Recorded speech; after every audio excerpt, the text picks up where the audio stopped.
Second year में maths का यानी कि वर्कशॉप एंड कैलकुलेशन का ये फर्स्ट चैप्टर है जिसका नाम है प्रत्यास्थता। ठीक है, तो सबसे पहले जान लीजिए कि प्रत्यास्थता होती क्या है।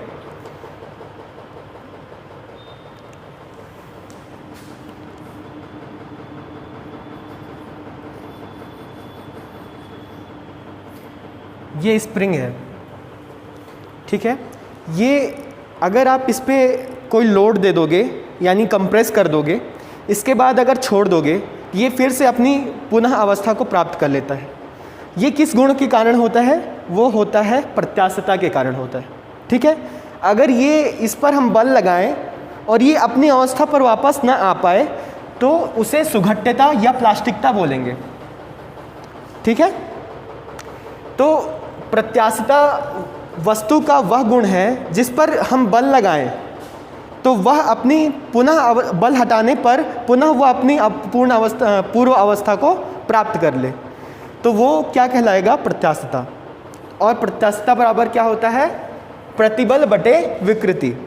अभी मैं आगे मैं बताऊंगा प्रतिबल क्या होता है, विकृति क्या होती है। ठीक है ना, उससे पहले आप जान लीजिए प्लास्टिकता क्या होती है।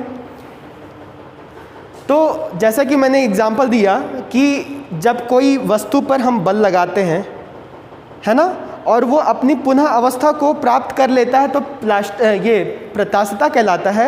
लेकिन अगर अपनी पूर्व अवस्था को प्राप्त नहीं करता है ना, और उसकी आकृति क्या हो जाती है? चेंज हो जाती है ना, तो उसको क्या बोलेंगे हम? प्लास्टिकता बोलेंगे। अब आते हैं हम लोग प्रतिबल और विकृति में। तो देखिए प्रतिबल के 3 प्रकार होते हैं: तनाव प्रतिबल, संपीड़न प्रतिबल और कर्तन प्रतिबल। विकृति के भी 3 प्रकार होते हैं। पहला होता है अनुर्ध्वैध विकृति, दूसरा होता है आयतनिक विकृति और तीसरा होता है अपरूपण विकृति। देखिए अनुर्ध्वैध विकृति क्या होती है? इसमें लंबाई में परिवर्तन बटे मूल लंबाई। ठीक है, तो अनुर्ध्वैध विकृति में क्या होता है? लंबाई में परिवर्तन अगर हो जाता है ना, तो अनुर्ध्वैध। आयतन में हो जाता है तो आयतनिक विकृति। और अगर कोई कोणीय परिवर्तन होता है तो उसको क्या बोलेंगे? अपरूपण विकृति बोलेंगे। ठीक है ना, तो इसका सूत्र क्या होता है? लंबाई में परिवर्तन बटे मूल लंबाई। और आयतनिक विकृति का फॉर्मूला क्या होता है? आयतन में परिवर्तन बटे मूल आयतन। अपरूपण विकृति का फॉर्मूला क्या होता है? tan theta is equal to, अब मैं उस पर डायरेक्ट नहीं आता, पहले बता देता हूँ कि होता क्या है। तो देखिए अगर कोई इस तरह से कोई एंगल है, ठीक है ना, ABCD, जिसमें AB क्या है? फिक्स है। हम CD में एक फोर्स लगाते हैं, उधर धकेलते हैं, तो अगर CD जो है अपनी आकृति को इस तरह से आगे बढ़ जाता है तो ये जो मूल अवस्था से इसका जो परिवर्तन है वो क्या हो जाएगा? मान लीजिए कि वो थीटा एंगल झुक गया है ना, तो इस कोणीय परिवर्तन को ही अपरूपण विकृति बोलेंगे। ठीक है ना, जैसे कि पुराने टेबल जो होते हैं,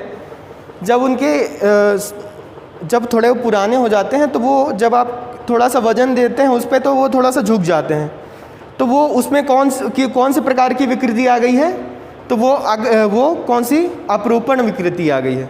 ठीक है ना, क्लियर है? तो ये हो गया विकृति। फॉर्मूला याद रहेगा। देखो प्रत्यास्थता बराबर होता है प्रतिबल बटे विकृति। अब विकृति 3 प्रकार की होती है, एक लंबाई में होगा, दूसरा आयतन में, तीसरा अपरूपण विकृति यानी कि कोण में होगा। उसके बाद आते हैं हम लोग प्रतिबल में। प्रतिबल भी 3 प्रकार के होते हैं। पहला है तनाव प्रतिबल, दूसरा संपीड़न और तीसरा कर्तन। अच्छा, अब आते हैं कि तनाव प्रतिबल क्या होता है। देखिए जब हम क्या करते हैं, किसी वस्तु पर दोनों ओर से ऐसा फोर्स लगाते हैं कि ये क्या हो जाए? खिंच जाए, है ना, तो ऐसे प्रतिबल को हम क्या बोलेंगे? तनाव प्रतिबल बोलेंगे।